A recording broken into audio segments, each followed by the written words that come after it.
Welcome to This Explainer. Today, we're diving headfirst into a really fascinating and honestly pretty provocative devotional text. It draws a very sharp contrast between a famous biblical story and the attitudes you'd likely find in a lot of modern churches today. We're going to be unpacking a document simply titled Day 7 from a 31 Days of Worship series. Now, this text uses an ancient story to make a very bold claim about compromise, sin, and modern religious culture. It absolutely does not pull any punches. So we're going to break down exactly what the author is arguing and why it matters. So the author hooks us right out of the gate with this gripping scene from Judges chapter 6, verse 27. It reads, "Then Gideon took 10 men of his servants and did as the Lord had said unto him. And so it was, because he feared his father's household and the men of the city, that he could not do it by day, that he did it by night." Talk about setting a scene, right? The text starts us off with this covert nighttime raid. Gideon is literally terrified of his own family and his own city. But you know what? He acts anyway. He tears down the local altar to a pagan god named Baal. It's this incredibly tense, high-stakes moment of rebellion against the cultural norm of his day. All right, moving into section 1, the context, Israel's spiritual declension. To really get why Gideon's nighttime raid was such a massive deal, we gotta look at his family tree. He wasn't just rebelling against random strangers in town, he was pushing back against his own bloodline. His family were descendants of the tribe of Manasseh, one of the 12 tribes of Israel. But despite that rich heritage, things had gone incredibly wrong. The author uses a very specific term for what happened: spiritual declension.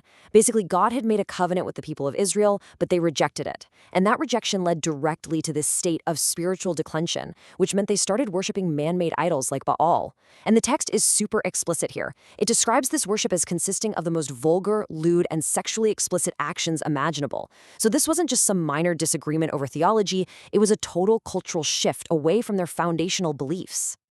Now, against this extremely dark backdrop of widespread, normalized idolatry within his own community, the text points out something profound about our protagonist.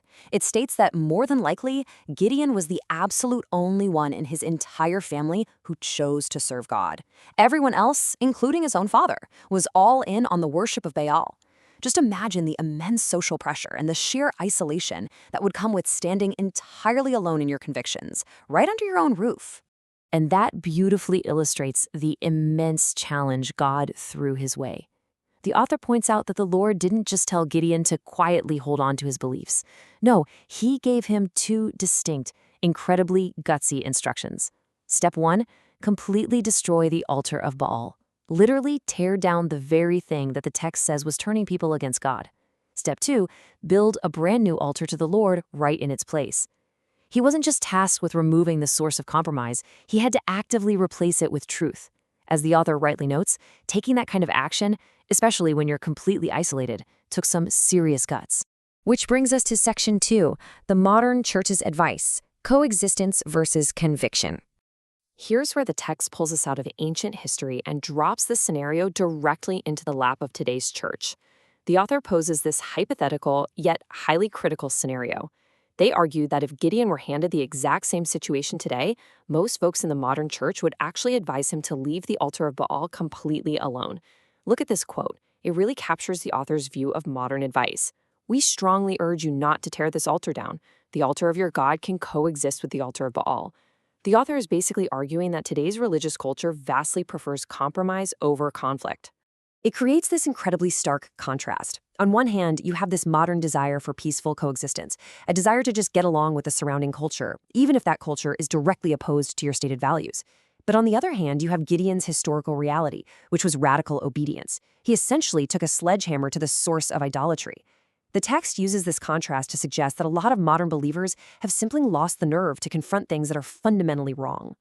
So how does this mindset of coexistence actually play out in the real world? Well, the text claims it perfectly mirrors how today's church often handles new believers. Instead of asking them to abandon ungodly lifestyles, the author argues that modern churches often tell people, hey, it's fine, you can stay right where you are. And even more surprisingly, the text states that churches will sometimes justify this compromise by branding it as a ministry. They promote the idea that by staying in a sinful environment, the person can somehow reach other people for Christ. Let's look at Section 3, the alcoholic analogy, highlighting the absurdity. To make sure the reader really grasps how dangerous this compromise is, the author hits us with a hard-hitting, highly specific analogy. They argue that staying in a sinful lifestyle and calling it a ministry is literally like dealing with a newly saved alcoholic and telling them, hey, since you're saved now, you can keep right on going to the bars. In fact, keep drinking all you want, as long as you're using that time to witness to the other people at the bar. The text frames this as a completely absurd scenario to expose the gaping logical holes in the whole coexist mentality. I mean, you can instantly see how foolish that belief is when you frame it through the lens of alcoholism. But the devotional insists this isn't just some made-up straw man argument. The author explicitly states that this dangerously flawed logic is prevalent in churches all across the country right now. It's presented as a widespread, institutional issue where the desire to be welcoming has somehow overridden the requirement to actually change how you live. And that leads us to our final section, Section 4, Saved Out of Sin, the Nature of Salvation. Pivoting away from cultural critique, the text shifts to its core theological conclusion. The author writes, when Jesus saved us, he saved us out of sin, not in sin. That right there is a powerful statement. It basically acts as the central thesis for the entire devotional. It is a firm, undeniable rejection of the idea that believers are meant to, or even allowed to, remain in their old, unpleasing lifestyles. According to this text, the rescue is an extraction. You are pulled out of the fire. You don't stick around and learn how to live comfortably inside of it. According to the author, Jesus paid a massive price, and he did it to achieve 3 very specific things. Number 1, to physically and spiritually remove us from those past lifestyles. Number 2, to grant us victory so we can actually stand above the giants in our lives. And the text specifically names the world, the flesh, and the devil. And number 3, to completely and totally free us from the powers of sin. Notice the action-oriented language here. It's all about removal, victory, and freedom, not tolerance, not coexistence. Ultimately, the devotional asserts that true redemption is a complete paradigm shift. The text explains that the whole goal of this great price being paid was to bring believers out and place them into an entirely new belief system. And because of that, there is an absolute requirement for a permanent departure from the old ways. The author concludes firmly that God does not want anyone going back into that old way of living, no matter what modern advice might try to tell you. As we wrap up this explainer, I want to leave you with a final thought to ponder, drawn directly from the author's sharp critique. If the modern church really is this eager to compromise, we have to stop and ask ourselves, in our own modern lives, what altars are we being pressured to peacefully coexist with, instead of actually having the guts to tear them down?